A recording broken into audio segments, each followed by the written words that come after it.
Su líder ha muerto, ejecutado como un vulgar criminal.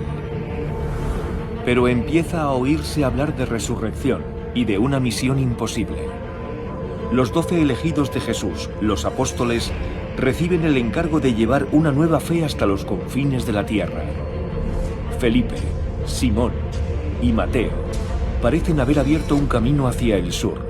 Historias empapadas de leyenda, mitos y magia. Misioneros evangelizando en tierras desconocidas. La amenaza era real. Conversión a conversión. Desafiando al viejo orden. Abocados a enfrentamientos mortales. Los van a apalear, a azotar, a torturar. Las historias de su martirio los han inmortalizado y han inspirado a los creyentes. En el norte de Etiopía, en la remota población de Abraha-Atzba, hay un antiguo santuario. Es una remota iglesia, tallada hace siglos en la roca viva. Cuando uno llega a Etiopía, después de llegar a Addis, hay que volar desde Addis hasta Mekele. Y después hay que conducir 45 kilómetros hasta Bukro. Y luego 17 kilómetros por una pista de tierra.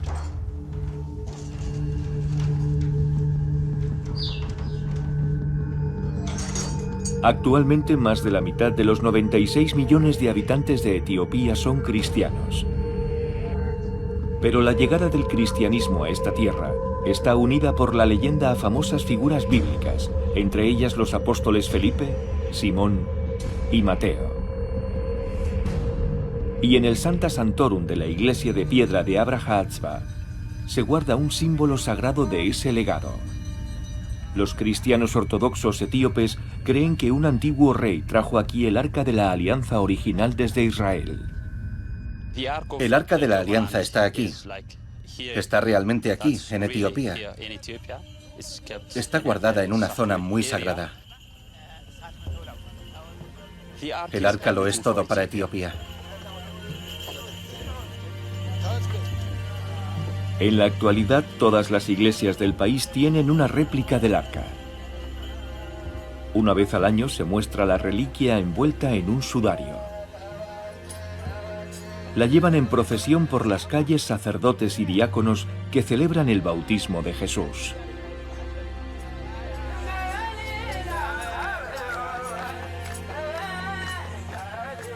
Los peregrinos acampan en las orillas del río Netza y celebran una vigilia durante toda la noche para que sus pecados les sean perdonados. A 1 hora y media en dirección sur, la ciudad de Mekele ha llevado esa misma tradición a las calles. Decenas de miles de creyentes participan en una colorida procesión.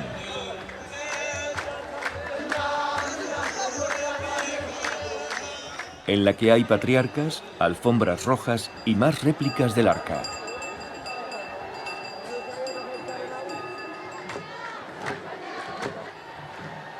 Estas ceremonias que celebran el bautismo de Jesús tienen lugar durante una festividad tradicional de Etiopía, el día del Tinkat. El Tinkat es una celebración muy especial en Etiopía y en todo el mundo.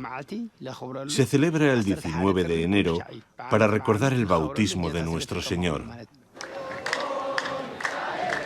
Pero aunque la tradición relaciona a Etiopía con antiguas historias como la del Arca de la Alianza o el Tinkat, cómo llegó hasta aquí la fe cristiana sigue siendo un misterio envuelto en leyendas. ¿Cómo prendió el mensaje de Jesús en un lugar tan lejano?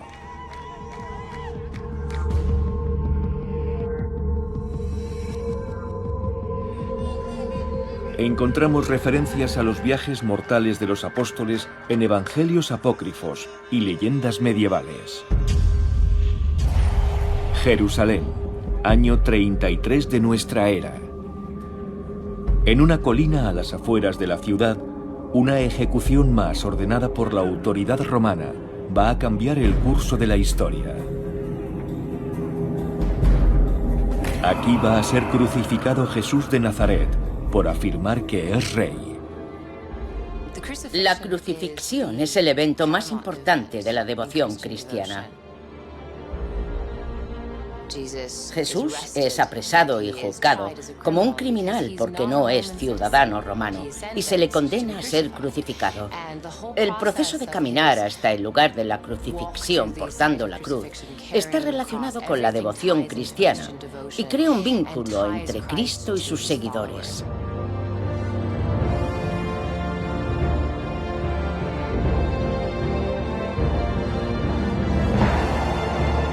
Muere a manos de violentos soldados romanos.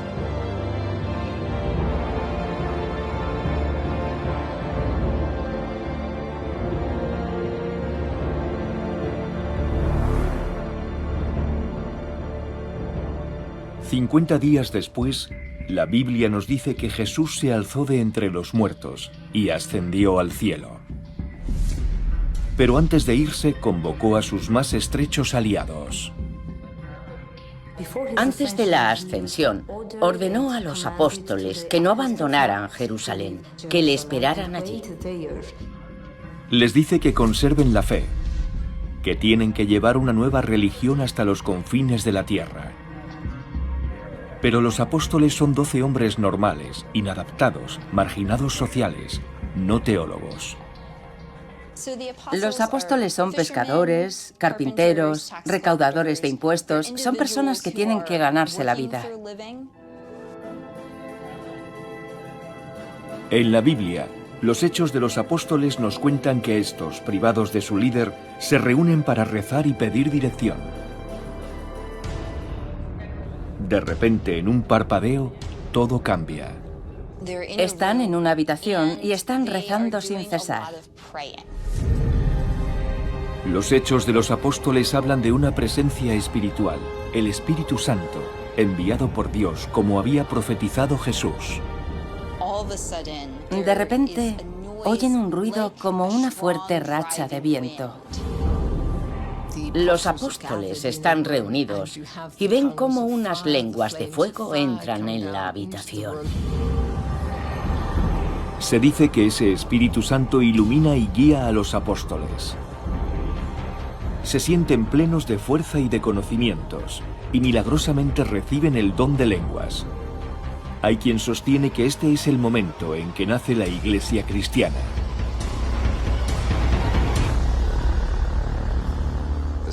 La señal de Pentecostés fue que los discípulos de Jesús, aunque carecían de educación, empezaron a hablar en las diferentes lenguas del mundo.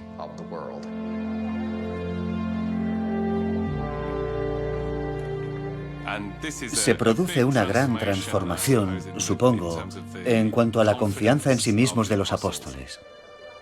De acuerdo con la Biblia y con los relatos apostólicos de la leyenda dorada del siglo XIII, 3 apóstoles emprenden el camino hacia el sur desde Tierra Santa: Felipe, Simón y Mateo. Es poco lo que se sabe de Felipe y Simón. De hecho, algunos expertos sostienen que los diferentes relatos del Nuevo Testamento sobre Felipe podrían no referirse siquiera a la misma persona, pero lo que cuenta la Biblia no da una imagen muy halagadora de él. Felipe parece un tanto confundido por el hecho de que Jesús sea a la vez el Hijo y el Padre. En el episodio en el que Jesús da de comer a 5.000 personas, Felipe parece desconfiar. Felipe parece un hombre bastante realista. Cuando Jesús está observando a la multitud y pregunta a los apóstoles ¿cómo vamos a dar de comer a toda esta gente?, Felipe dice sensatamente: con el pan que tenemos no va a haber suficiente. Simón tenía el apodo de El Celote por su defensa radical de la fe judía. Algunos estudiosos sugieren que pudo parecerse más a un guerrillero que a un apóstol de la paz. Es una cuestión muy discutida hasta dónde llegaba el radicalismo político de los apóstoles. Así que tenemos a este grupo que los estudiosos modernos llaman los celotes, que eran unos agitadores antirromanos. Simón, al que llaman el Celote, posiblemente pertenecía a este grupo. Por último, el compañero de Simón el Celote, Mateo, es uno de los apóstoles más conocidos. El primer evangelio del Nuevo Testamento lleva su nombre. Pero la Biblia dice que Mateo era un recaudador de impuestos. Mateo, como recaudador, personificaba todo aquello contra lo que predicaban los cristianos. Todos los apóstoles debieron abandonar su forma de vida y adoptar otra completamente nueva al conocer a Jesús. Pero para Mateo esto debió ser más dramático. Los evangelios cuentan de Mateo que era un hombre impetuoso. Se ha dicho que Mateo era impulsivo.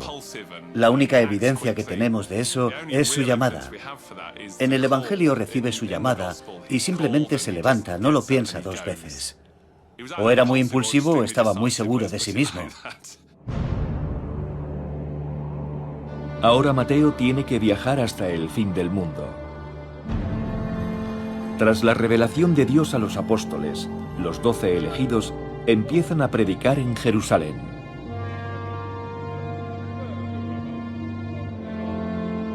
Pero su religión es una amenaza para la clase dirigente.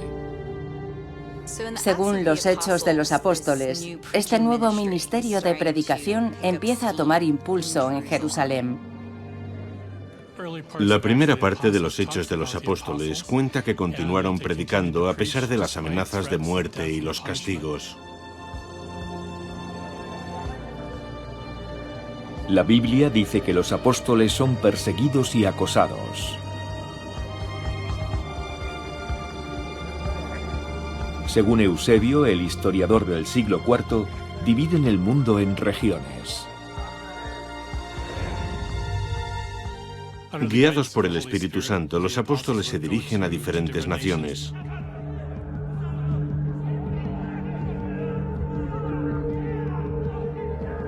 En los evangelios se percibe la urgencia de que es algo que hay que hacer.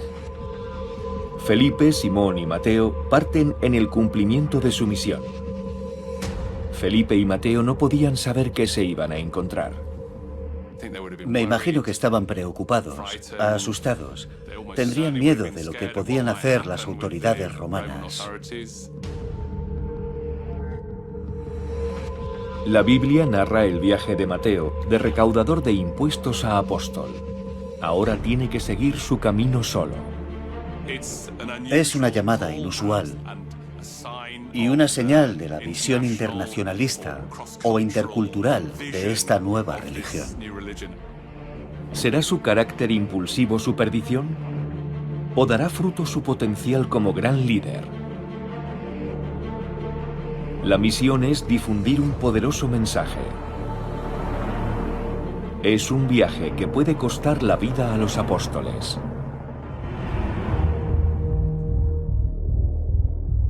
El viaje de los apóstoles desde Tierra Santa a África está cargado de mitos y leyendas.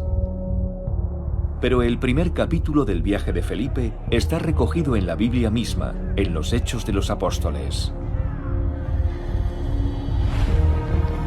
Desde que partió de Jerusalén, Felipe ha conseguido un buen número de seguidores. Ahora recibe una señal. Será una prueba crucial en su misión de extender la palabra de Jesús.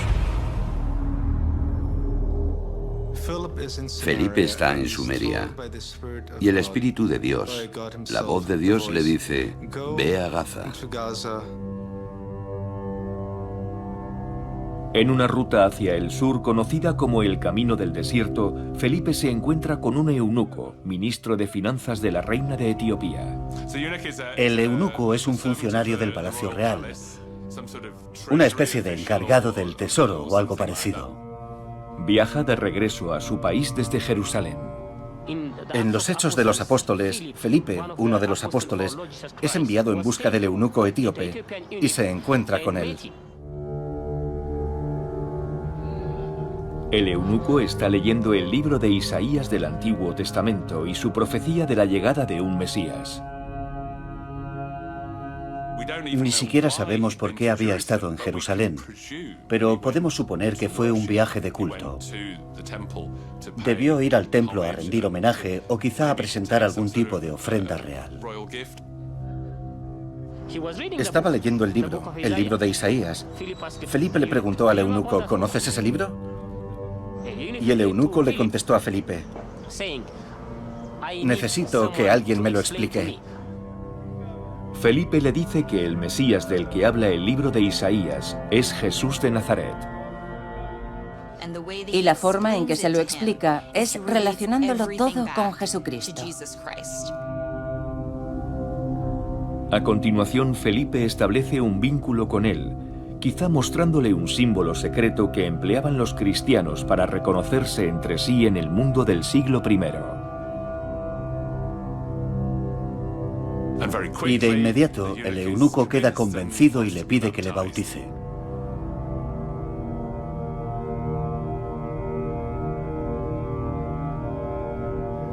El eunuco dijo, creo que nuestro Señor Jesucristo es el Hijo de Dios.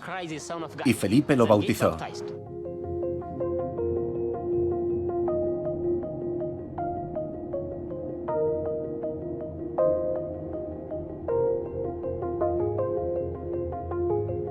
Por último, Felipe bautiza al dignatario, reforzando con ello su lugar en la iglesia cristiana.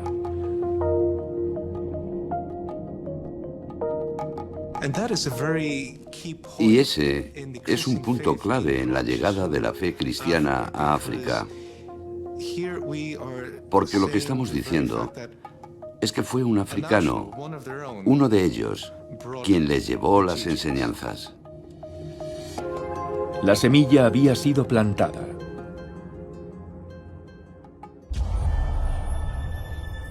En el siglo IV de nuestra era, la fe cristiana ya había llegado a Etiopía.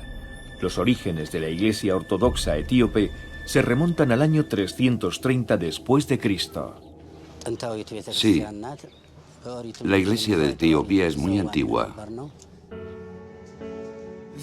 La conversión de la iglesia etíope se produjo muy pronto. ¿Fue hasta allí un apóstol en el siglo I? Es posible. La Biblia menciona Egipto, Libia y Etiopía específicamente, y recoge la conversión del eunuco por Felipe, pero no se hace ninguna mención del viaje de Felipe fuera de Tierra Santa.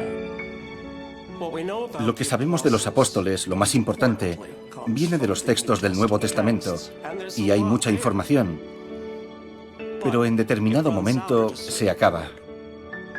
A través de textos como la Leyenda Dorada, escrito por el obispo de Génova en el siglo XIII, encontramos más historias, aventuras de ficción que hablan de los viajes de los apóstoles de África: Felipe, Simón y Mateo. Casi todo lo que sabemos sobre los viajes de Mateo proviene de historias posteriores que se reúnen en la Leyenda Dorada en el siglo XIII. La Biblia no nos cuenta casi nada más. El alcance de sus viajes es casi imposible de imaginar. Etiopía debía ser otro misterio, pero había formas de llegar allí, no demasiado seguras, pero desde luego debía requerir esa convicción interior de que era algo que había que hacer. Tras el encuentro de Felipe con el ministro de Finanzas etíope, un texto apócrifo del siglo IV afirma que Felipe continuó viaje hacia el sur. Según los Hechos de Felipe, el apóstol se dirige a Cartago, situado en la actual Túnez, una de las grandes ciudades del mundo antiguo.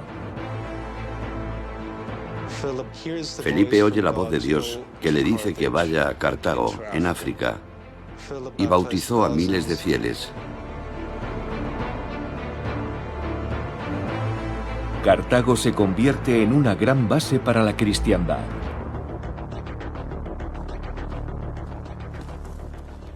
Los viajes del apóstol Simón son en gran medida un misterio. La Biblia no cuenta prácticamente nada de sus primeros años. Una crónica indica que Simón llegó a predicar en lugares tan lejanos como Mauritania y dejó seguidores en pequeños enclaves judíos. Sabemos, basándonos en algunas escrituras no canónicas, como la historia de los apóstoles según Abdías, que casi con total seguridad, Simón estuvo en África. Leemos que primero Simón fue a Egipto, lo que es lógico.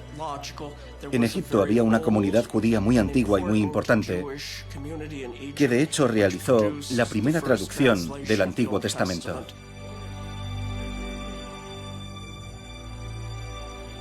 Y puede que Simón no estuviera solo en Egipto. Se dice que Marcos, el evangelista, conocido sobre todo por el evangelio al que dio nombre, predicó en Alejandría, en Egipto. Se cree que Marcos fue enviado a Alejandría por el apóstol Pedro desde Roma y se habría convertido en el primer obispo de Alejandría. En aquellos tiempos habría sido Alejandría la gran ciudad mediterránea, parte de ese mundo mediterráneo que se debía ver básicamente como el fin del mundo en aquellos días. El conjunto de estas historias dibuja un relato legendario de la difusión de la cristiandad hacia el sur. Tenemos a Marcos en Alejandría y a otros apóstoles que van más al sur. Hablamos de mundos muy diferentes. Desde la gran ciudad de Alejandría, los apóstoles se adentran en el continente africano. ¿Quién será elegido? Mateo carga desde hace mucho con el estigma de su antigua vida como recaudador. Ahora su conversión será completa. Los van a apalear, a azotar, a torturar, pero no van a sentir nada.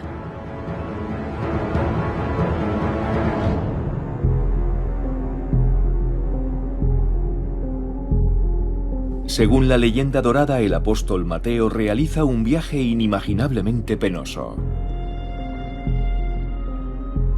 Debió sentir una gran aprensión. Tenía que atravesar desiertos. El agua era un problema. Hacían falta comida y recursos simplemente para sobrevivir al viaje. Viajar en la era premoderna no era agradable. No había necesariamente un sistema fiable de alojamientos. Te podías quedar sin dinero muy rápido.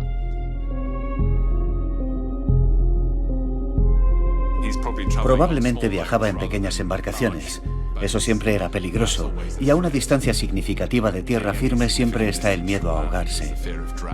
Le podría haber pasado de todo en el camino.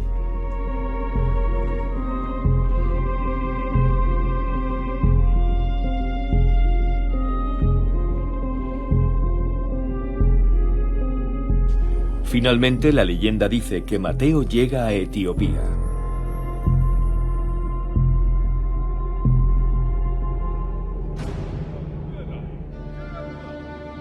Es un extraño en una tierra extraña.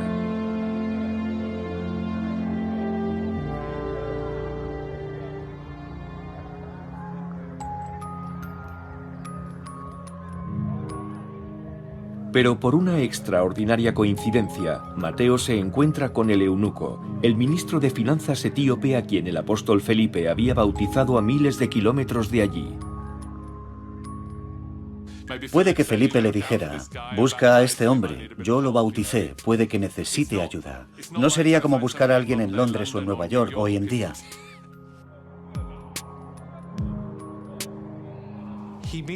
Encuentra al eunuco y el eunuco lo acoge y tienen una conversación.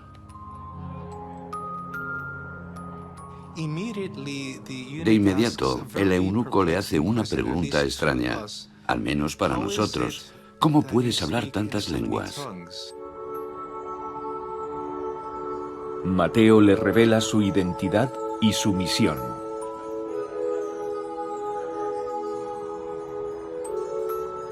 Puede que el ministro de Finanzas le hiciera el signo cristiano de la paz.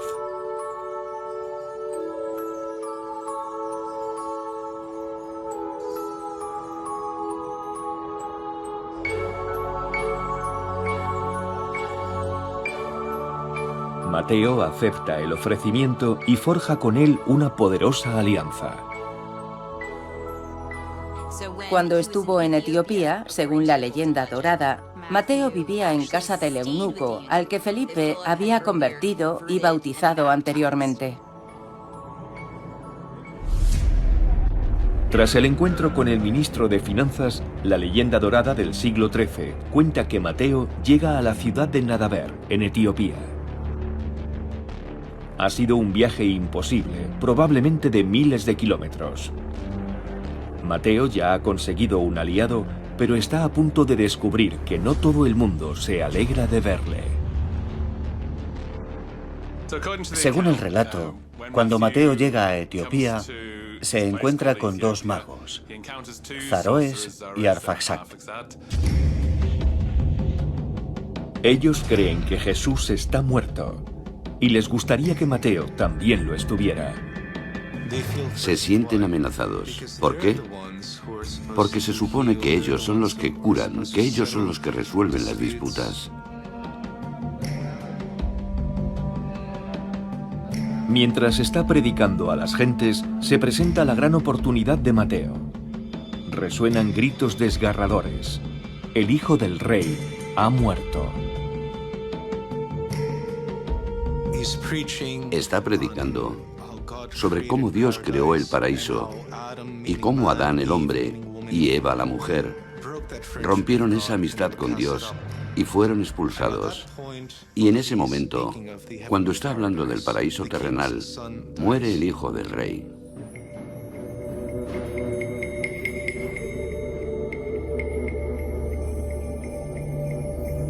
Los dos magos de Nadaver, Zaroes y Arfaxad, intentan salvarlo.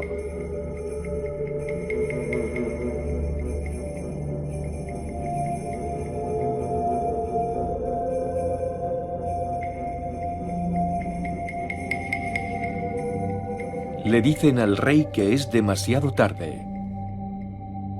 Pero el eunuco cree que los poderes de Mateo son muy superiores. A petición del eunuco, el mismo eunuco dice: no, esperad. Aquí está el hombre que puede devolver la vida a este joven, a este muchacho.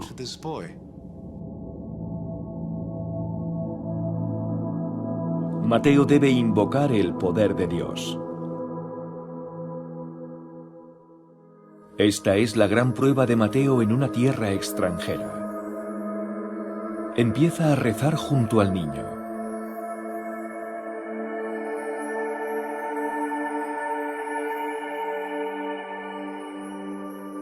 Y milagrosamente vuelve a la vida. ¿Y qué ocurre? Que Mateo, mediante la oración, resucita al hijo del rey, le devuelve la vida.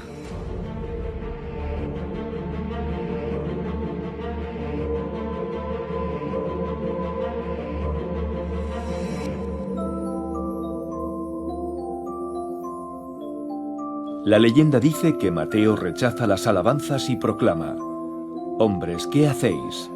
Yo no soy Dios, sino el siervo de Jesucristo». Cuando todo el mundo le lleva monedas de oro, joyas, él dice: no, yo solo soy un hombre que habla en nombre del verdadero rey, que es Jesús. Él es quien ha realizado este milagro a través de mí.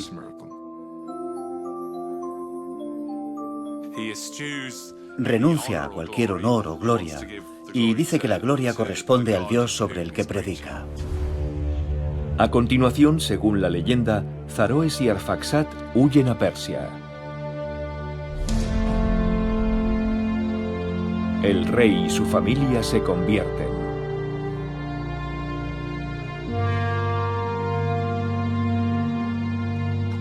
Cuando el rey ve a su hijo muerto volver a la vida, se convierte y pide el bautismo. Toda su familia se convierte y recibe el bautismo. El rey y su familia, incluido su hijo Eufranor, son bautizados.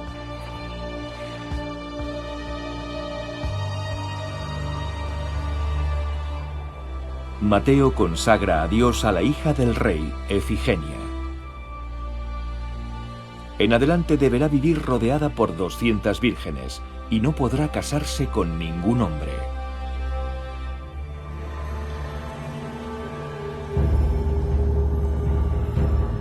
La leyenda dorada dice que la fama del apóstol Mateo se extiende por toda Etiopía. Con la curación de Eufranor, el hijo del rey, Mateo ha logrado lo que los magos no han podido conseguir. Pero todo está a punto de cambiar. Entonces, Mateo empieza a tener problemas. El rey Egipo está bien dispuesto hacia él, pero al parecer muere. Y a continuación le sucede otro rey. Pero la leyenda dorada no lo deja en muy buen lugar. Se dice que el rey Hirtaco está obsesionado por la belleza de su sobrina Efigenia y quiere tomarla como esposa.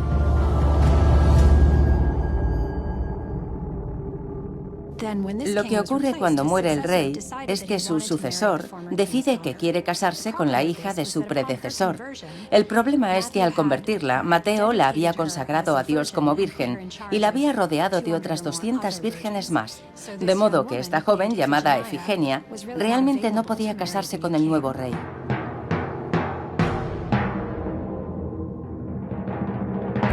Pero el rey insiste. Y el nuevo rey no iba a aceptar un no por respuesta. Así que le pide a Mateo que le ayude, pronunciando un sermón para ensalzar el matrimonio. Y Mateo accede a hacerlo, o eso parece.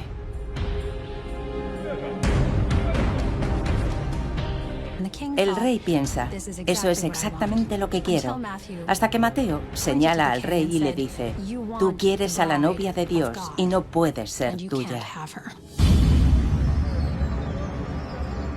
Mateo reprende a Hirtaco por su lujuria.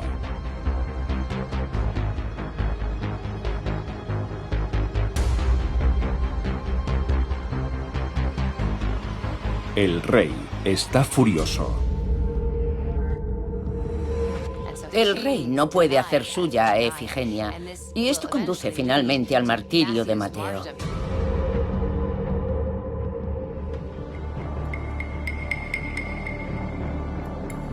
Los éxitos de Mateo lo han convertido en una figura influyente, pero en un instante ha cometido un error crucial. Cuando Mateo le dice que no puede tener a Efigenia, el rey monta en cólera y contrata a un asesino. Actúa rápidamente, lo que muestra hasta qué punto estaba enfurecido. Mateo se convierte en enemigo del rey. Para los apóstoles, el mundo se convierte en un lugar hostil rápidamente. Felipe y Simón aparentemente finalizaron su misión en África y siguieron adelante. Según los hechos de Felipe, este viaja a la ciudad de Hierápolis, donde se encuentra con el apóstol Bartolomé. Felipe marcha a Hierápolis, en Frigia, en la Turquía moderna. Y allí no tiene un buen encuentro.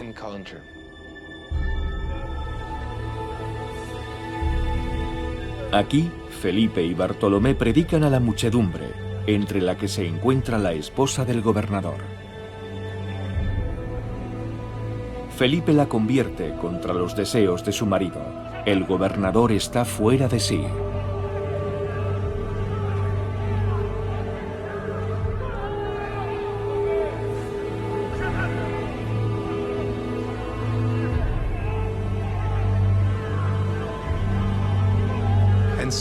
Entonces el gobernador de Hierápolis ordena que Felipe y Bartolomé sean crucificados.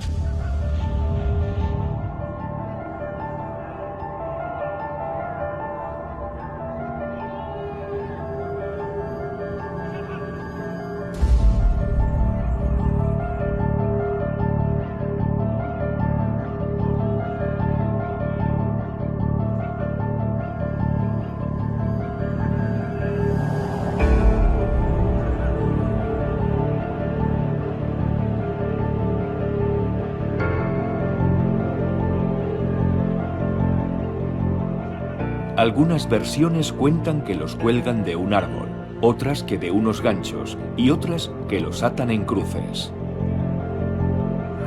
Pero casi todas coinciden en que Felipe fue colgado cabeza abajo. Y aún así continuó predicando a la multitud.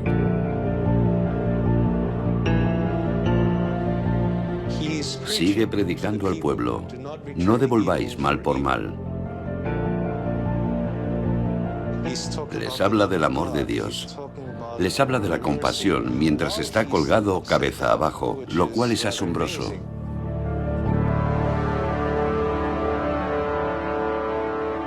El pueblo queda impresionado por esto. Se congregan, están convencidos.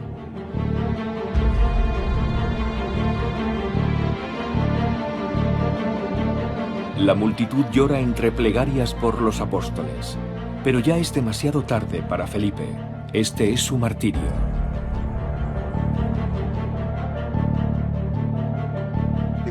Descienden a Bartolomé de su cruz, y cuando van a bajar a Felipe de la suya, Felipe dice: no, dejadme aquí. Dejadme disfrutar de mi recompensa eterna. Para él no es algo angustioso, aunque sea doloroso. No lo ve como una humillación.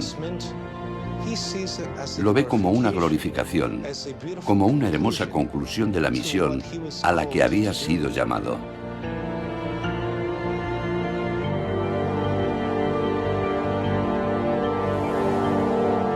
Mientras tanto, a miles de kilómetros, el apócrifo de la leyenda dorada dice que Simón une sus fuerzas con el apóstol Judas Tadeo en Persia, la actual Irán.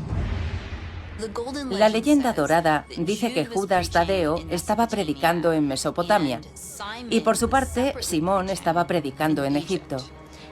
Y entonces los dos viajaron a Persia, a regiones de lo que había sido el Imperio Babilonio.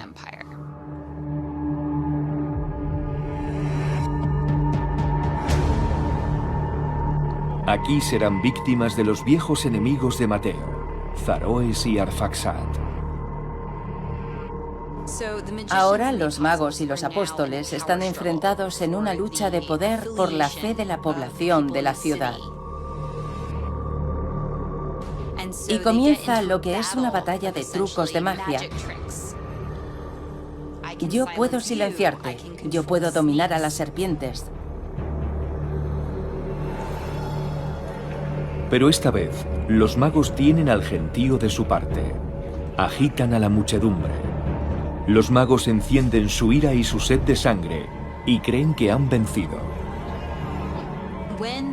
Cuando regresan a la ciudad y se enfrentan a los magos y a los sacerdotes paganos en el templo, la confusión es absoluta. Pasan todo tipo de cosas. Y de repente se desata una tormenta de rayos que mata a los dos magos, los fulmina. Y en mitad del caos, Judas Tadeo y Simón encuentran la muerte. En ese momento los sacerdotes y el populacho se lanzan sobre los apóstoles y los hacen pedazos.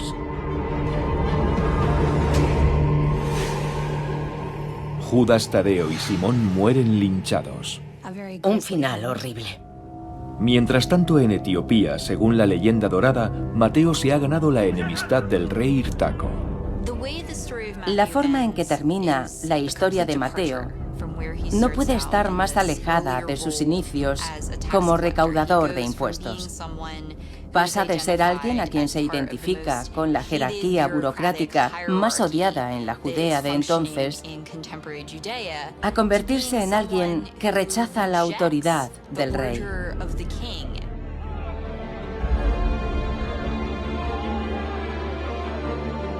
Ha reprendido al rey por desear lascivamente a su sobrina Efigenia. La muerte del apóstol parece inevitable. Mientras Mateo celebra una misa, Irtaco envía a un asesino a la iglesia. La misa ha terminado. Mateo está orando. Está dando gracias como hace un sacerdote después de terminar la misa.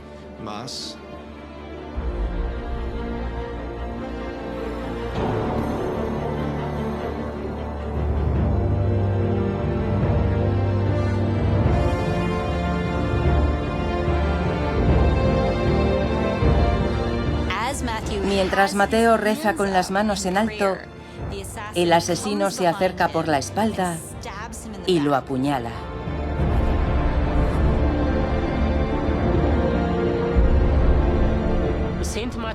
San Mateo el apóstol fue asesinado por no creyentes en este territorio de Etiopía.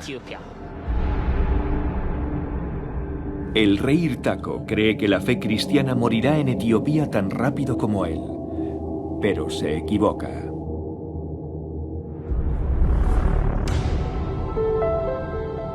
El apóstol Mateo ha muerto. El rey Hirtaco cree que ha ganado, sin imaginar lo que va a ocurrir. Mientras el pueblo se rebela por el asesinato de Mateo, Efigenia sigue protegida, rodeada por su corte de vírgenes.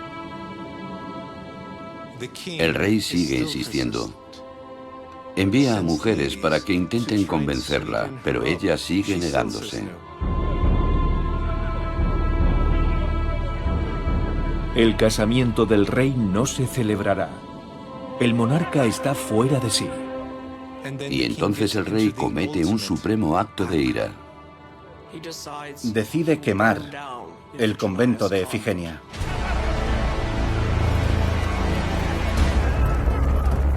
Intenta incendiar la casa donde vivía ella con su séquito de vírgenes. El fuego se extiende. Las vidas de Efigenia y las vírgenes corren peligro.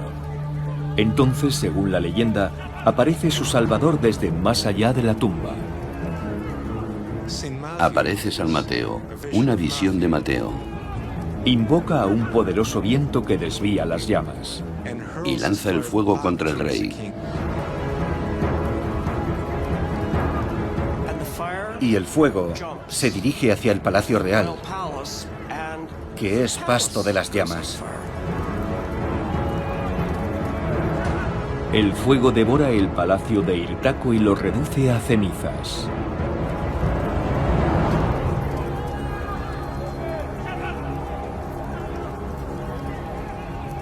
El rey consigue salvarse, pero su castigo aún no ha terminado. Después del episodio del incendio del palacio, el rey contrae la lepra. Nunca ha aceptado las enseñanzas de Mateo y finalmente se suicida para evitar convertirse en un leproso. Cede a la desesperación y se quita la vida con una espada. De la misma forma que había matado a Mateo, se mata a él.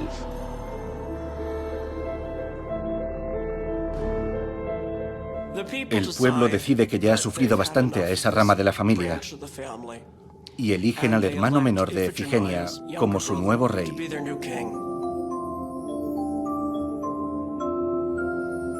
La historia del martirio de Mateo y la coronación de Eufranor allanará el camino a siglos de fe cristiana. Gobierna durante 70 años y, según cuenta la historia, establece firmemente el cristianismo en Etiopía, consolidando lo que había iniciado el apóstol Mateo.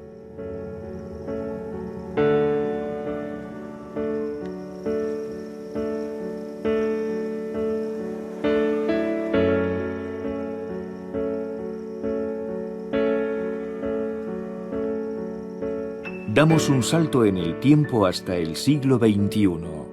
Sale el sol en la remota aldea etíope de Abraha-Atzba. Es un nuevo día.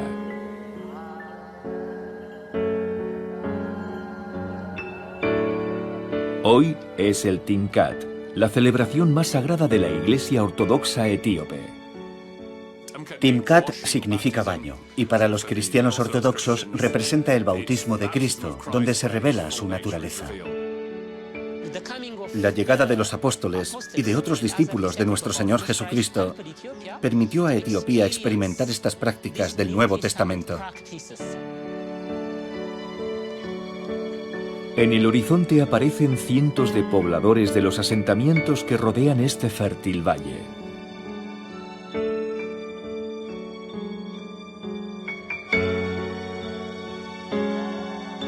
Sacerdotes y diáconos rodean un altar improvisado. Cantan versículos del Evangelio atribuidos al apóstol Mateo hace siglos.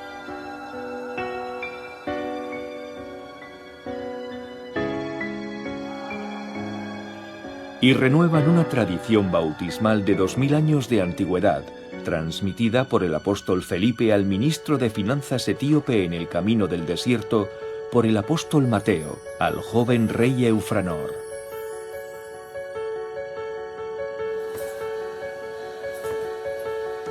Y por los sacerdotes de hoy a las próximas generaciones y a las crónicas aún por escribir.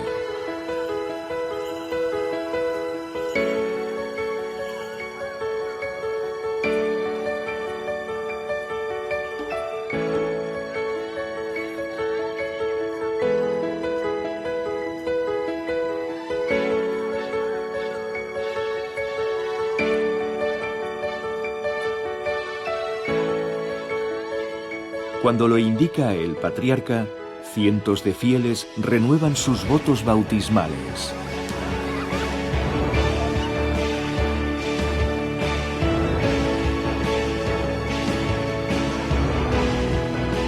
Lejos de Jerusalén, según la tradición transmitida por los apóstoles hace siglos.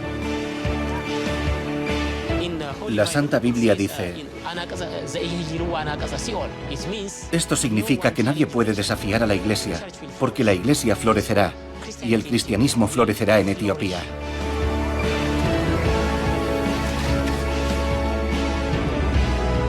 Hasta el día de hoy, las historias de los apóstoles que se dirigieron al sur siguen siendo una mezcla de relatos de la Biblia, leyendas y folclore. Estos son los legendarios primeros pasos del viaje de la cristiandad. Desde los seguidores más cercanos de Jesús a la fe que profesan en el mundo más de 2.000 millones de personas. Armenia, un país con 3 millones de habitantes. La Iglesia Apostólica Armenia, nacida aquí hace casi 2000 años, tiene 3 veces más fieles en todo el mundo. La Iglesia Apostólica Armenia afirma tener 2 milenios de historia y rituales. La Catedral de Etchmiadzin, considerada una de las más antiguas del mundo, tiene más de 1700 años.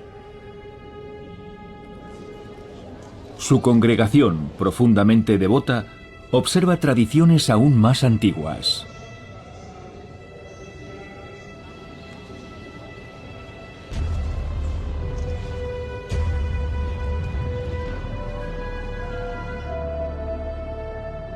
Hoy, los fieles se congregan en la catedral para la bendición de las uvas, un antiguo ritual para dar gracias a Dios por los primeros frutos de la cosecha.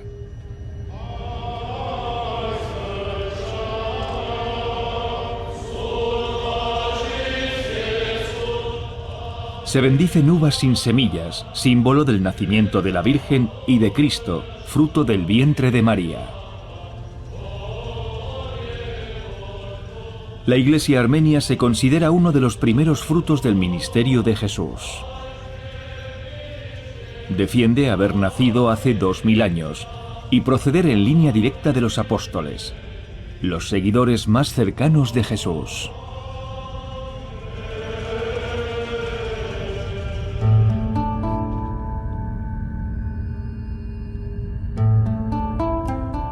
Pero ¿cómo pudo arraigar el cristianismo en una tierra tan lejana? Según la Iglesia Apostólica Armenia, 2 de los apóstoles de Jesús lo trajeron aquí personalmente. es una historia que no se encuentra en la Biblia. Se trata de una mezcla de relatos apócrifos, leyendas locales y folclore. La historia de cómo los cristianos armenios creen que llegó la fe al norte comienza antes de la crucifixión de Jesús en Edesa, un pequeño reino situado en la antigua Armenia, actualmente en Turquía. Según un historiador romano del siglo IV, Eusebio, el rey de Edesa, Abgar, padece una enfermedad incurable.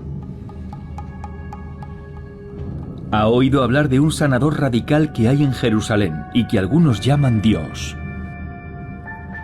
Estaba muy enfermo y nadie sabía cómo curarlo. Había consultado a todo tipo de doctores. Abgar tiene lepra y pide a Cristo que vaya a verle porque ha oído hablar de los milagros que realiza.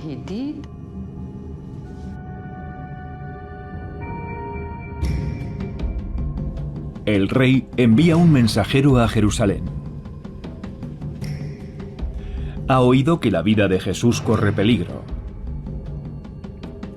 y le ofrece refugio en su país si accede a ir a verlo y sanarlo.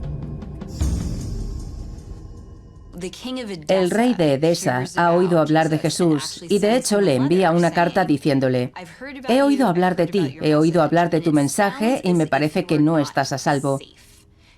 Puedes venir aquí y quedarte conmigo y yo te protegeré de la persecución de los judíos.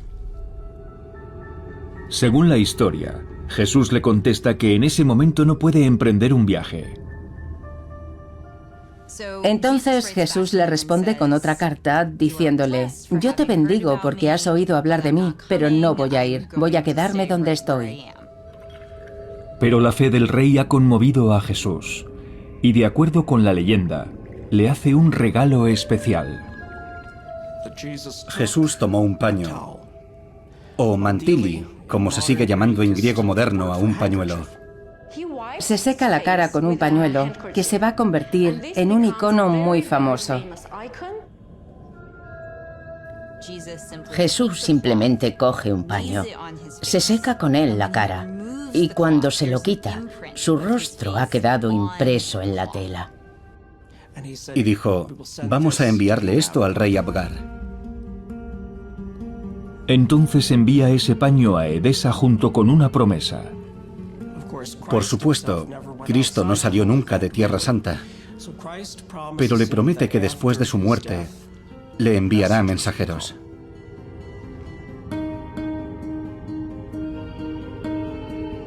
Jesús le da su palabra.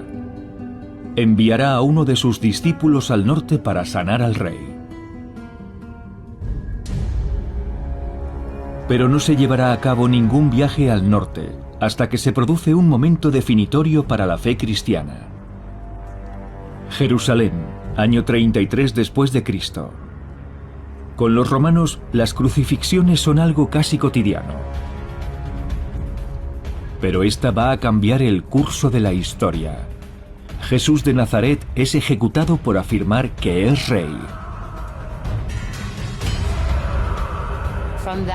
Desde ese momento, todo el proceso de caminar hasta el lugar de la ejecución portando la cruz y todo el dolor que soporta es el punto central de la devoción cristiana.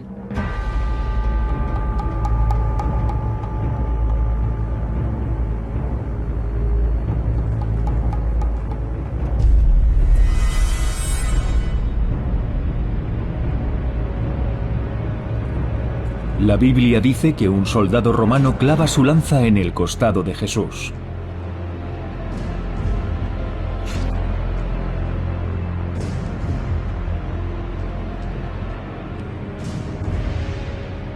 Se cree que María, la madre de Jesús, y María Magdalena presencian la crucifixión. Pero la mayoría de sus seguidores más cercanos no está allí. Tienen miedo de ser los siguientes. Tras la crucifixión, a los apóstoles les aterraba que pudiera ocurrirles lo mismo. 50 días después, la Biblia nos dice que Jesús se alza de entre los muertos y asciende al cielo. Cuando regresa junto al Padre en el cielo, la ascensión es una nueva pérdida. Lo pierden por segunda vez.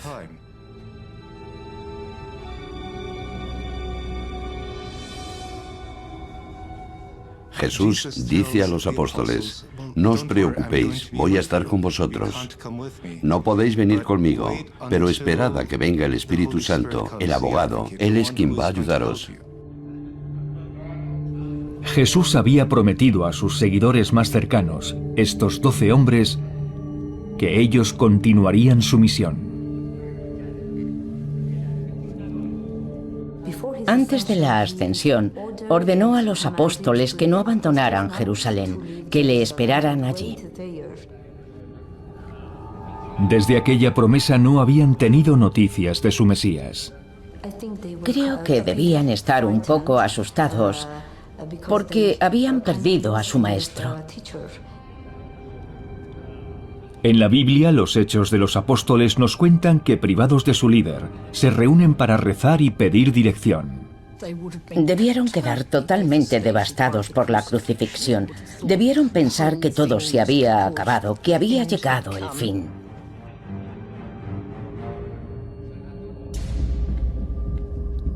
Se reúnen el día de la festividad judía del Shavuot, Pentecostés. Debía parecer un extraño grupo de marginados de quien nadie habría pensado que iban a dejar huella en la historia. Los 12 que Jesús elige para ayudarle son un grupo muy interesante de hombres. Hay diferentes tradiciones que los relacionan con la familia de Jesús. Algunos de ellos, quizá la mitad, tienen lazos de parentesco de una forma u otra. Judas Tadeo, Santiago el Menor y Simón el Celote podrían haber sido hermanos. No eran cultos, no eran importantes, no pertenecían a la élite política, no pertenecían a familias importantes. Eran pescadores, recaudadores de impuestos. E inicialmente nada hacía pensar que tuvieran un gran futuro por delante. Todos eran hombres adultos cuando reciben esta extraordinaria llamada. Ahora son los seguidores de una secta radical sin líder. Jesús había predicho su propia muerte. Aparentemente había vuelto de entre los muertos y había desaparecido de nuevo. ¿Y ahora qué? Jesús les había prometido una señal, pero no les había dicho cuándo llegaría. Entonces de repente todo cambia. El día de Pentecostés, ¡boom!, sucede. Mientras están rezando, de repente oyen un ruido, como una fuerte ráfaga de viento. Según los Hechos de los Apóstoles, una presencia sobrenatural llena la habitación mientras el Espíritu Santo desciende sobre ellos. Los apóstoles están reunidos y aparecen esas lenguas de fuego que entran en la habitación. Y cada una de esas lenguas de fuego toca a uno de ellos. En el capítulo 2 de los Hechos de los Apóstoles se dice que estos reciben un don milagroso, la capacidad de hablar todas las lenguas del mundo. Los discípulos de Jesús, a pesar de no ser hombres educados, empezaron a hablar en las distintas lenguas del mundo. San Agustín mencionó que los apóstoles también hablaban armenio. Este es uno de los detalles de la tradición que siempre enfatizan más los armenios cuando se habla del milagro de Pentecostés. Esto es lo que van a necesitar para extender la palabra de Jesús por el mundo. Debía haber muchas cosas que les preocupaban. Una de ellas era el idioma. Y una de las cosas más asombrosas de Pentecostés es el llamado don de lenguas. Y es una gran transformación, supongo, en cuanto a la confianza en sí mismos de los apóstoles. Creo que debieron quedar realmente estupefactos, pero también entusiasmados y eufóricos, porque lo que les había dicho Jesús realmente estaba ocurriendo.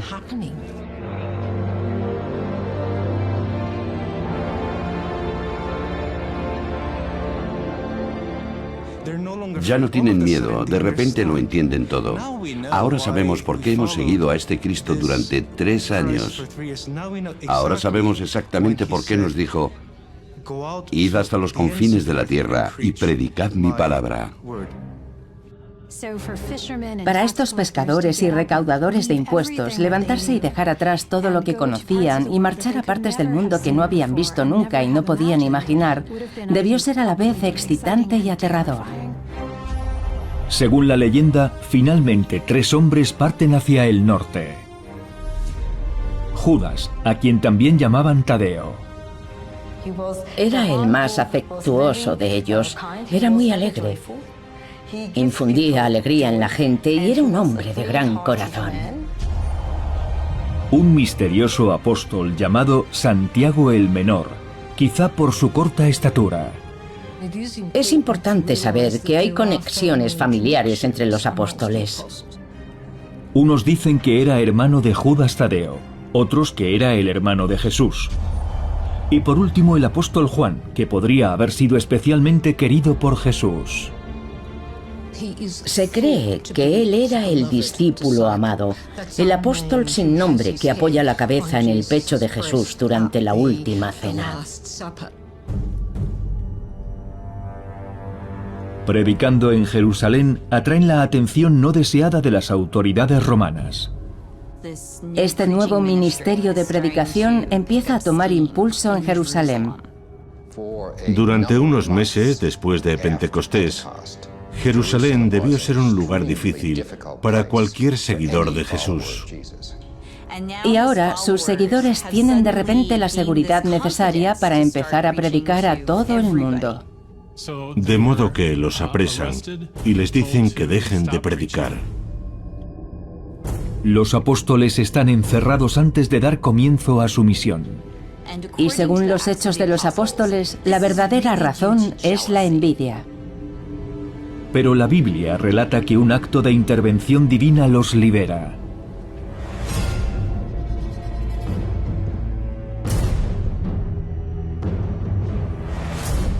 Un ángel llega durante la noche.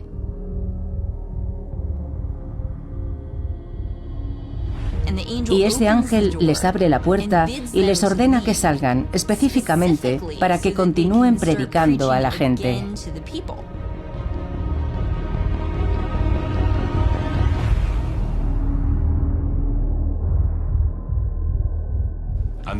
En ese momento deben sentir que tienen la energía y la fuerza necesaria para cumplir su misión. El ángel les ordena: marchad y extended la palabra. Fue un momento muy especial. Según la leyenda, Judas Tadeo, Santiago el Menor y Juan emprenden camino hacia el norte. El compromiso con su fe les costará a 2 de ellos la vida. El hecho de que estén dispuestos a ser martirizados define a su vez qué es este cristianismo.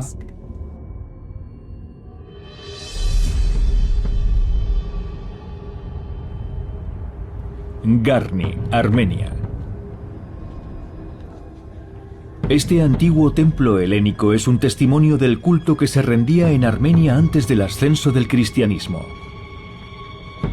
Fue construido en el siglo I, en el tiempo de los apóstoles. Es el único templo que sobrevive a la conversión oficial de Armenia al cristianismo en el año 301.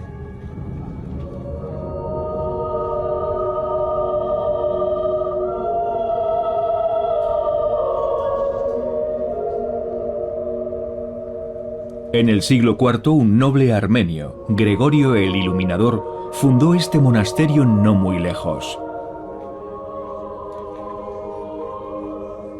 Tallado en roca viva, se asienta sobre una antigua fuente considerada sagrada desde antes del cristianismo.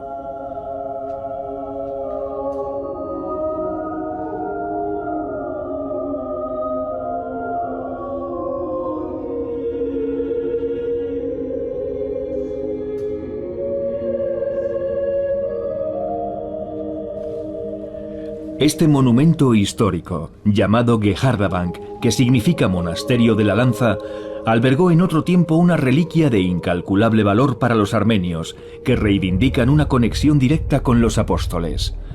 Por todo el monasterio, tallas y relieves representan este tesoro, el objeto más sagrado de la iglesia armenia.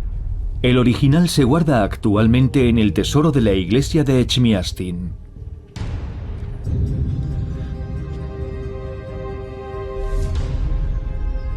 Los cristianos armenios creen que la reliquia es la lanza que el legionario clavó en el costado de Cristo.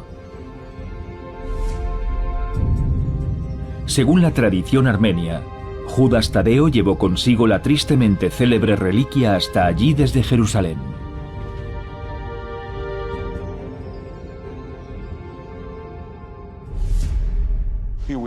Aquí tenemos una de las reliquias más importantes, yo diría que la más importante de la iglesia armenia. La lanza la trajo el apóstol Judas Tadeo, uno de los 12 apóstoles de Jesucristo. La lanza de Echmiadzin es una de las al menos 4 reliquias supuestamente identificadas como la Santa Lanza. Pero para los cristianos armenios, su autenticidad es cuestión de fe. Dicen que el apóstol la llevó al norte y que allí se quedó para siempre.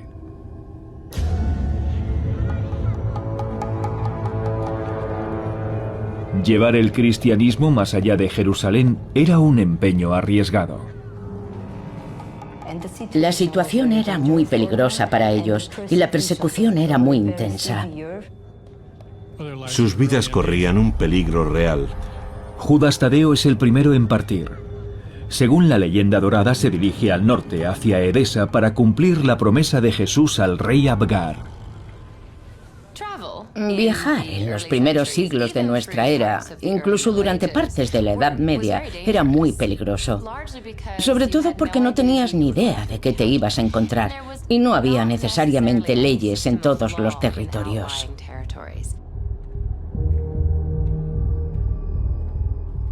En los evangelios se percibe la urgencia de que esto es algo que hay que hacer, de que no es una situación normal. Bajo la guía del Espíritu Santo, los apóstoles partieron hacia diferentes naciones.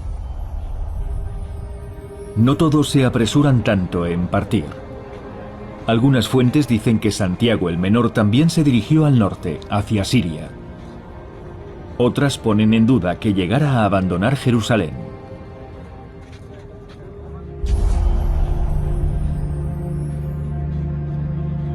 Los Hechos de los Apóstoles dicen que Juan permaneció en Jerusalén consolidando la iglesia en la ciudad. Este fue el nacimiento de la cristiandad como movimiento global. Y se desarrolló la idea de que los apóstoles debían predicar tanto a los judíos como a los no judíos. Fue un giro revolucionario e inesperado que hizo de la cristiandad lo que es hoy.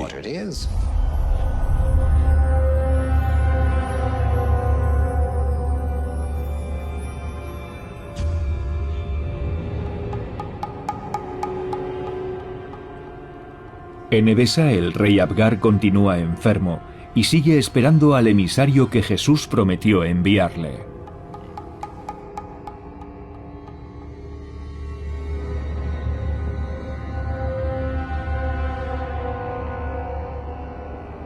El apóstol Judas Tadeo viaja a la corte del rey de Edesa y finalmente puede encontrarse con él.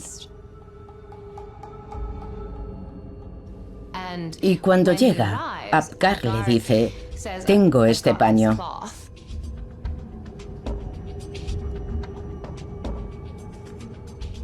Y Judas Tadeo le responde: ahora voy a curarte. E instantáneamente, al ponerse el paño con la imagen del rostro de Jesús sobre la piel, el rey queda curado. La leyenda del siglo IV llama al sanador simplemente Tadeo. Algunas fuentes afirman que es Judas Tadeo el apóstol. Otras dicen que podría haber sido otro discípulo con el mismo nombre. Cuando el rey Abgar se cura, por supuesto se produce la conversión de su familia, especialmente de su hija Sanduk. Esta es una tradición que se repite mucho en las historias de los apóstoles. Un rey se convierte, acepta el cristianismo, recibe el bautismo y su familia le sigue. Su esposa lo sigue, sus hijos lo siguen y en algunos casos el rey renuncia a la corona y sigue al apóstol. Si realmente existió, la llamada imagen de Edesa se ha perdido. De acuerdo con la Iglesia Apostólica Armenia, los viajes de los apóstoles no terminaron aquí.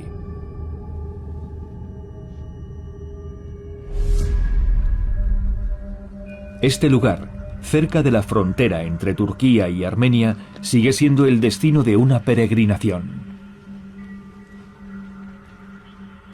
Fieles cristianos peregrinan hasta aquí para contemplar el monte Ararat, la imponente montaña de 2 picos, donde la Biblia dice que se posó el arca de Noé.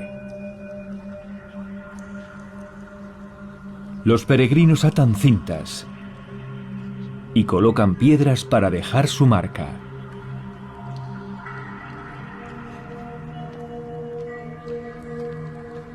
Según una tradición muy respetada en la Iglesia Apostólica Armenia, este es el lugar donde 2 apóstoles se encontraron hace casi 2000 años.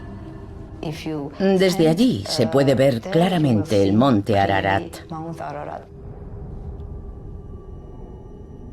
Este es el lugar donde se encontraron Judas Tadeo y Bartolomé.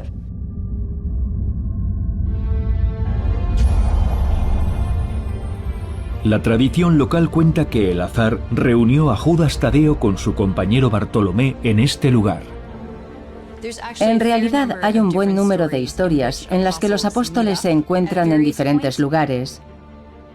Si utilizaban las carreteras existentes, y con suerte algunas de ellas eran carreteras romanas bien mantenidas, realmente existía la posibilidad de que se encontraran en un lugar u otro y uniesen fuerzas para fortalecer su ministerio.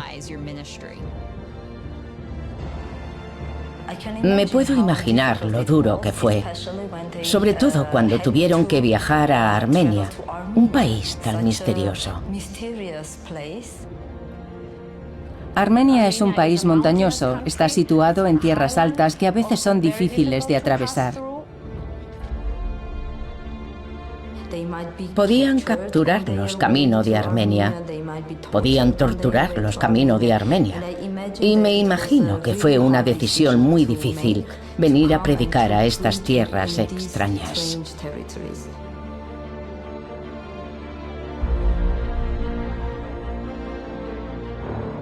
En el siglo I, la antigua Armenia estaba situada entre 2 imperios. Recibía la influencia tanto de Roma como de Partia. Podemos considerar a Armenia como una tierra muy rica. Y no solo una tierra rica, sino también diversa, porque numerosos pueblos pasaron por Armenia y vivieron allí. Sirios, judíos, armenios y también griegos. Era una especie de crisol cultural. La Iglesia Apostólica Armenia sostiene que los apóstoles tuvieron aquí un extraordinario éxito. Hicieron numerosas conversiones y fundaron congregaciones, sentando las bases de lo que se convertiría en la primera nación que adoptó oficialmente el cristianismo en el mundo. Consideran la misión de Judas Tadeo y Bartolomé en Armenia como el nacimiento de la Iglesia que ha sobrevivido hasta el día de hoy.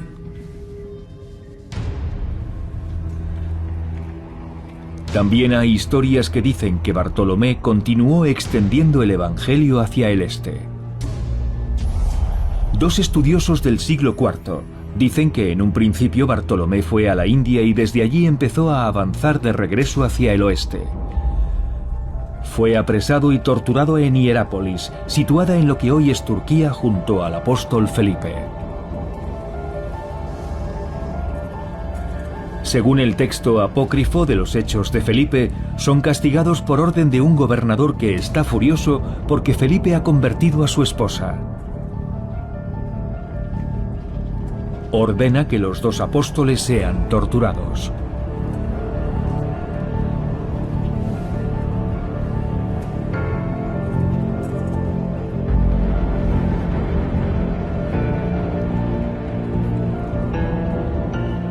Felipe y Bartolomé son colgados cabeza abajo.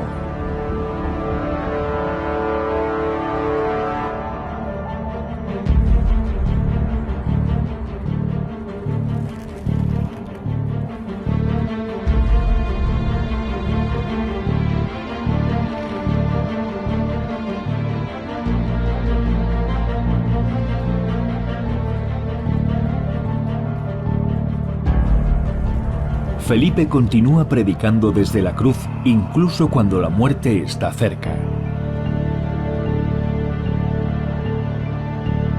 Sus palabras atraen a una multitud y su mensaje prende en ellos.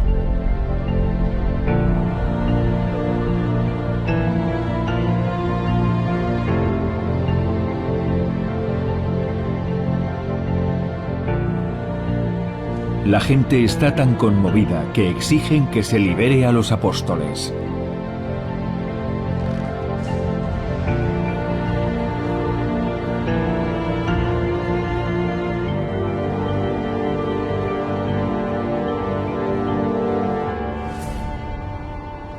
Para Felipe es demasiado tarde, pero la leyenda dice que Bartolomé consigue escapar con vida. Por el momento.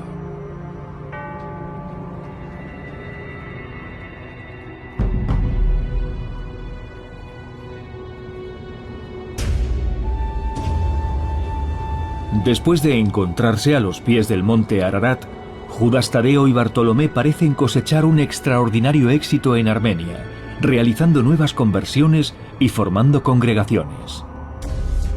Pero el éxito tiene un precio. Según la leyenda, Bartolomé convierte a otro rey armenio. Pero esa conversión le va a costar la vida al apóstol. Es ejecutado por orden del hermano del rey. La historia del martirio de Bartolomé no está en la Biblia. Solo existe en leyendas y relatos apócrifos, y es muy discutida. Bartolomé fue desollado vivo. Esa fue su forma de martirio. En todas las versiones es un acto brutal, grotesco y despiadado. Mientras le cortan tiras de piel y empiezan a arrancársela, la imagen debería ser absolutamente horrible, pero por supuesto, el apóstol permanece inmutable. No parece sentir ningún dolor. Su terrible fin queda reflejado en las profesiones que le honran hoy en día. Todavía es venerado como santo patrón de los curtidores y los carniceros. No sufre ninguna agonía mientras lo desuellan, porque resistir la tortura es un punto esencial de su santidad.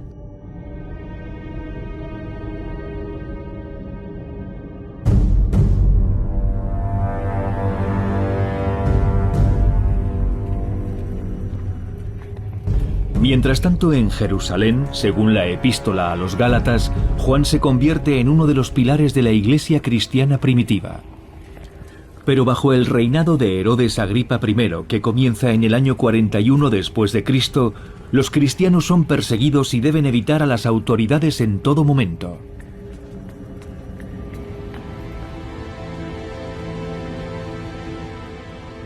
Finalmente, Juan deja Jerusalén y se dirige supuestamente hacia lo que es la Turquía moderna.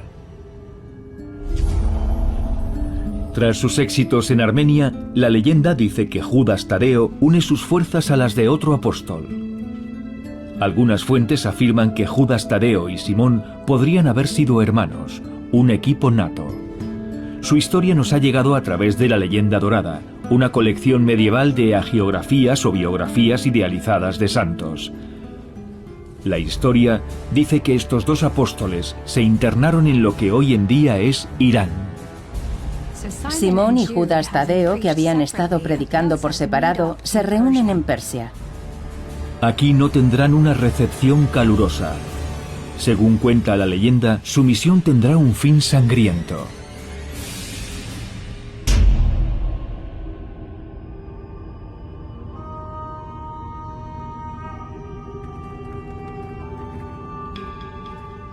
Al poco de reunirse en Persia, se encuentran con un general que va a conducir a su ejército a la batalla. El general manda el ejército de un rey local. Y está muy nervioso, porque sus dioses y sus magos le han dicho que esta batalla va a ser larga y sangrienta y tendrá un resultado funesto. Los apóstoles le dicen, todo va a ir bien, la paz es inminente. Pero los magos del general no sienten ninguna simpatía por los apóstoles. Son Zaroes y Arfaxad, dos magos maléficos que según la leyenda dorada se enfrentaron a los apóstoles por todo el mundo. Ya antes habían sido expulsados de África por el apóstol Mateo.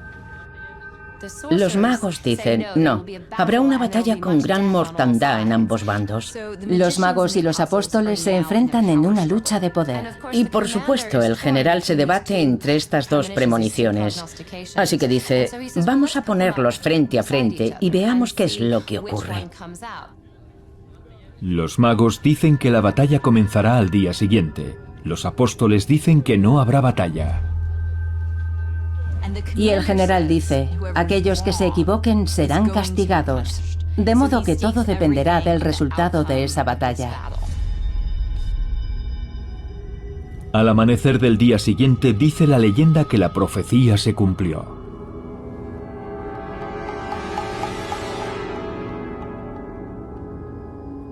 Llega un mensajero. ¿Trae una declaración de guerra o una oferta de paz? ¿Desacreditará la noticia a los magos o a los apóstoles? Es la rendición. Los enemigos deponen las armas. Reina la paz en el campo de batalla. Los apóstoles tenían razón. Los magos van a tener que responder por esto.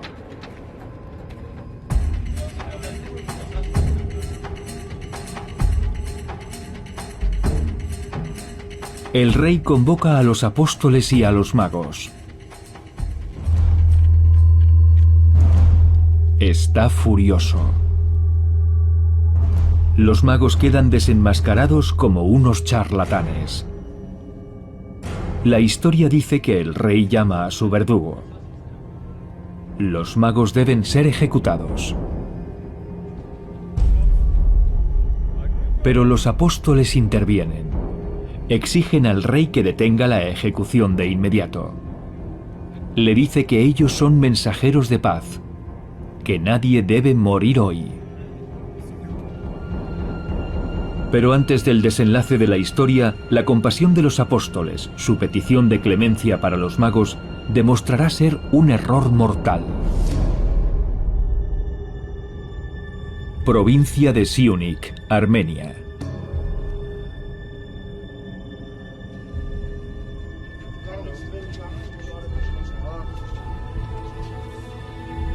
Los visitantes de este lugar recorren 6 kilómetros por el aire en el teleférico más largo del mundo para visitar el monasterio de Tatev, encaramado sobre una garganta del río Borotán. Este monasterio ha sido una fortaleza de la cristiandad armenia desde hace más de 1000 años. Está edificado sobre las ruinas de una iglesia del siglo IV.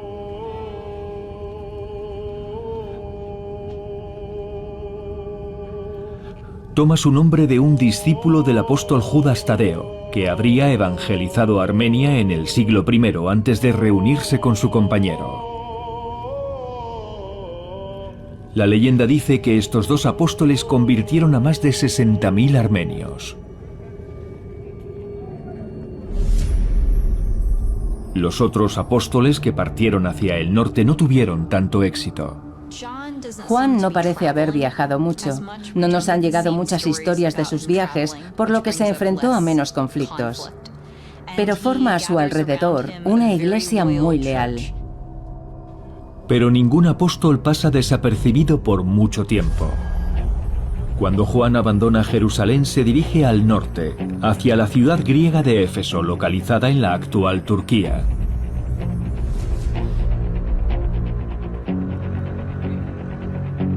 Allí recibe una calurosa recepción y establece los cimientos de la iglesia emergente. Pero la coronación de un nuevo emperador intolerante en el año 81 después de Cristo hace cambiar la situación drásticamente. El apóstol Juan es apresado y torturado, aunque no ejecutado.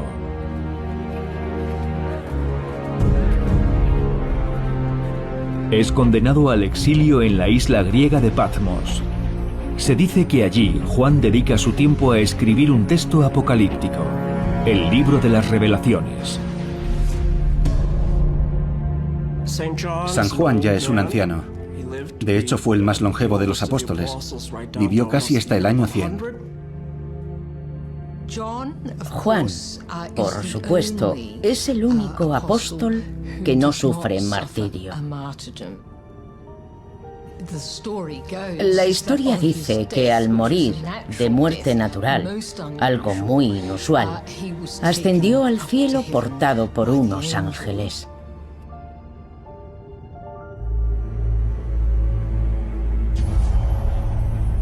Santiago el Menor no tuvo tanta suerte. Fue un enigma en vida y un misterio en la muerte. El historiador judío Josefo dice que Santiago, el hermano de Jesús, identificado por algunos como Santiago el Menor, murió lapidado mientras predicaba en Jerusalén en el año 62 después de Cristo.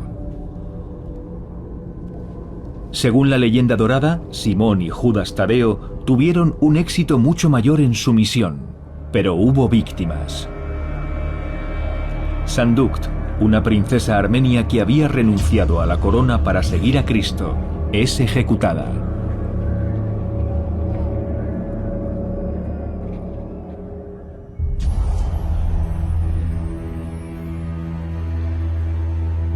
Pocos días después, Judas Tadeo y Simón son apresados en la misteriosa ciudad de Samir, localizada en lo que hoy es Irán.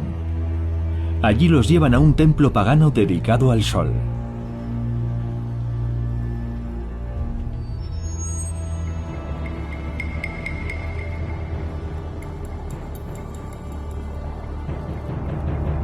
La historia cuenta que allí los esperan los dos magos, los viejos enemigos de los apóstoles. Y los llevan al templo del sol, donde les ordenan, por supuesto, que adoren a los ídolos.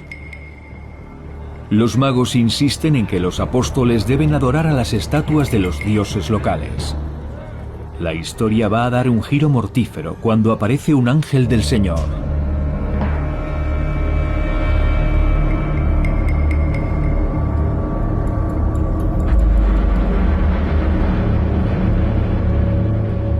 Judas y Simón se ven enfrentados a un terrible dilema. Se les aparece un ángel y les dice: tenéis que elegir. ¿Queréis salvar a toda esta gente? O podéis condenar a toda esta ciudad a muerte. Si los apóstoles lo quieren, el ángel matará a todos los habitantes de la ciudad. O bien, Simón y Judas pueden salvarlos a todos y aceptar su propio martirio. Y por supuesto los apóstoles eligen ser martirizados, eligen la salvación de la población y no la suya propia. No quieren tener sangre en sus manos, eligen la muerte. Pero la historia cuenta que primero expulsan a los demonios que habitan en los ídolos locales. Ordenan a los ídolos que escupan a los demonios que han estado viviendo en su interior. Y salen de ellos dos pequeñas formas negras que inmediatamente destruyen las estatuas y huyen volando con gritos escalofriantes.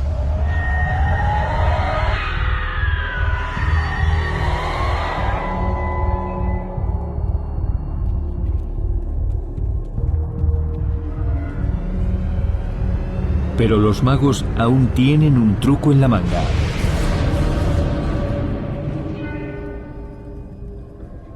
Infunden en la población de la ciudad la ira y el odio contra los apóstoles por la destrucción de sus ídolos.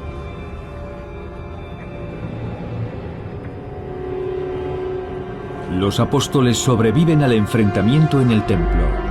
Pero la leyenda dorada cuenta que entonces el pueblo de Samir se vuelve contra ellos.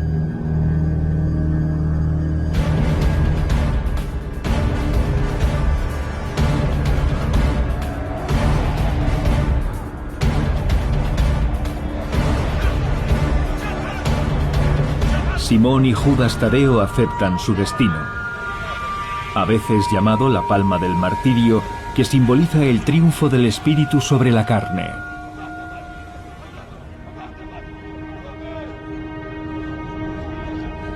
En sus momentos finales, las últimas palabras de Judas a Simón son: «Veo al Señor que nos llama».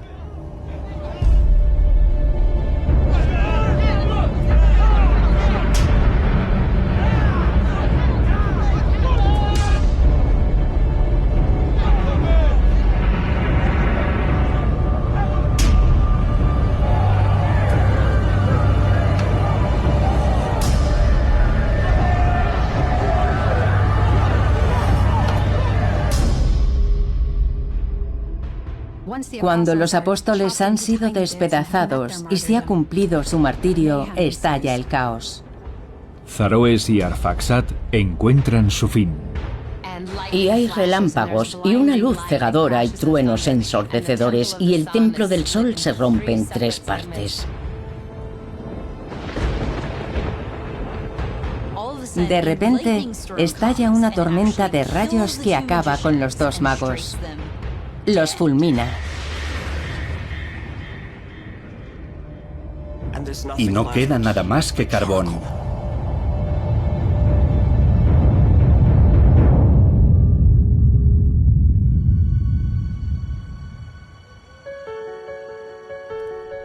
Casi 2000 años después, las historias de los apóstoles y de Sandukt siguen vivas en el corazón de la Iglesia Apostólica Armenia.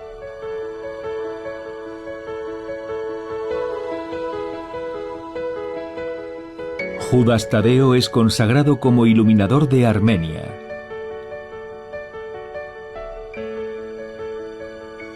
Junto con su compañero, el apóstol Bartolomé.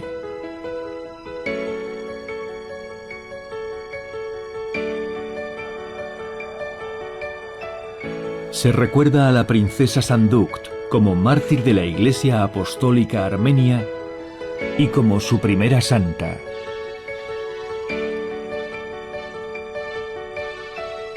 Sus reliquias son conservadas como tesoros.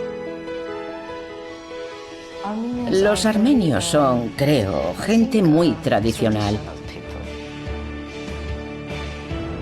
Hoy en día todas estas leyendas siguen siendo muy actuales. La Iglesia armenia afirma descender en línea directa de los apóstoles. Casi 2000 años de tradición.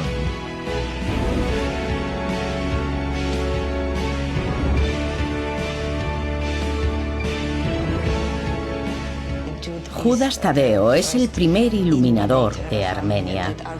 La Iglesia Apostólica Armenia es verdaderamente apostólica porque fue fundada por un apóstol.